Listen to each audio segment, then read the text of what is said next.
Bonjour. Alors une question émerge parfois dans les séminaires que je donne, où des gens viennent d'autres horizons. Et la question est la suivante, oui, mais parce que je parle de la réalité, il faut se connecter à la réalité. Oui, mais la réalité n'existe pas. La réalité est une fabrication de l'esprit.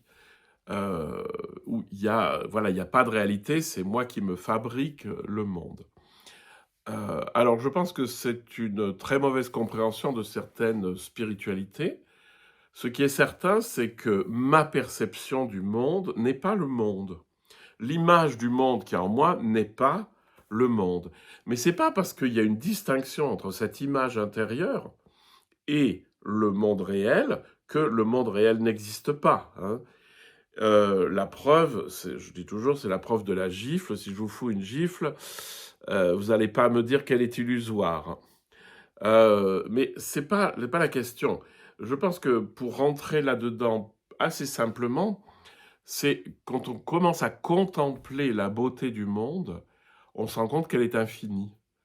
Vous pouvez descendre dans l'infiniment petit, dans l'infiniment grand, tout ça est d'une beauté effarante. Et je trouve que ça serait un manque de respect pour la réalité que de dire que simplement c'est une fabrication de mon esprit. Mon esprit est totalement incapable de fabriquer autant de beauté et autant de complexité. Et d'autre part, ce qui est drôle, c'est que ces espèces de pensées, enfin de croyances, en fait, ah oui, mais non, attention, il ne faut pas s'occuper de la réalité. La réalité, le monde n'existe pas, le monde n'est qu'une illusion, donc tout ça, euh, tout ça n'est qu'illusion. Euh, c'est qu'en fait, implicitement, on est complètement dualiste, alors qu'on est en théorie dans des spiritualités non dualistes. C'est-à-dire, ben oui, il y a le monde d'un côté qui n'existe pas, puis de l'autre, il y a l'esprit, il faut s'occuper de l'esprit, etc. De mon expérience et de tout ce que je sais, c'est justement par la contemplation du monde, la contemplation non jugeante qui accueille le monde tel qu'elle est, que j'arrive à ouvrir la conscience. Et l'ouverture de cette conscience, c'est l'éveil, hein. Et dans un premier temps, évidemment, l'éveil se place sur les sens, sur le monde, et d'expérience, vous verrez bien que lorsque vous accueillez le monde avec une conscience infiniment large, toutes vos agitations, vos conditionnements, etc., se dissolvent. Donc voilà, c'était juste une petite réflexion sur est-ce que le monde existe, est-ce qu'il y a une réalité existante, et je vous dis juste, allez voir la beauté du monde dans l'infiniment petit, dans l'infiniment grand.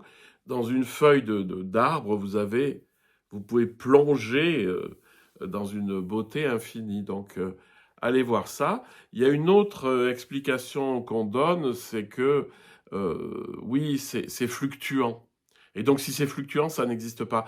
Et ça, c'est prendre des concepts philosophiques pour des réalités.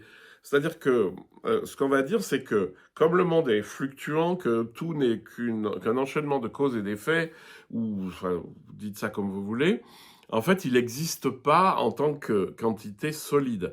Et ça, c'est vrai, mais n'empêche qu'on expérimente la réalité, hein. La seule réalité stable, c'est finalement ce qui est à la source de ce monde, hein. Comme dirait Boès, le Dieu, enfin, vous mettez ce que vous voulez dessous, mais Dieu est un point immobile qui meut tout. Et donc, c'est cette espèce de stabilité de l'origine de tout, de la source de tout. Voilà. Mais tout ça, ça ne nous empêche pas de rentrer dans la complexité du monde et ne méprisons pas le monde en disant qu'il n'existe pas.